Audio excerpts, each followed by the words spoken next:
ইরাকের বসরা বন্দরের কাছে জলসীমায় একটি মার্কিন মালিকানাধীন তেলবাহী ট্যাঙ্কারে হামলায় একজন ভারতীয় ক্রু সদস্য নিহত হয়েছেন। বৃহস্পতিবার ইরাকের বাগদাদে অবস্থিত ভারতীয় দূতাবাস এই হামলায় নিহতের বিষয়টি নিশ্চিত করেছে।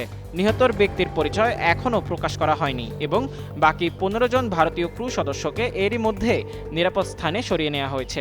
দূতাবাস আরও জানায়, উদ্ধারকৃত ভারতীয় নাবিক এবং ইরাকি কর্তৃপক্ষের সাথে নিয়মিত যোগাযোগ রাখছে দেশটির দূতাবাস এবং সম্ভাব্য সকল সহায়তা প্রদান করছে। এর আগে ইরাকি সেনাবাহিনী একজন মুখপাত্র বলেছেন, বসরা প্রদেশের আলফাও বন্দরে দুটি বিদেশি তেলবাহী ট্যাঙ্কারে হামলার ঘটনায় একজন নাবিক নিহত হয়েছেন। এই ঘটনার আরও ৩৮ জনকে উদ্ধার করা হয়েছে। ইরাকের রাষ্ট্রীয় সংবাদ সংস্থা INA জানিয়েছে, যারা এখনও নিখোঁজ তাদেরকে সন্ধানের অভিযান চলছে। এর আগে ইরাকি বন্দর নিরাপত্তা কর্মকর্তাদের জানানো হয়েছিল, ইরাকি জ্বালানি তেলবাহী দুটি বিদেশি ট্যাঙ্কারে বিস্ফোরক বোঝাই বোটের সাহায্যে হামলা চালানো হয়েছে।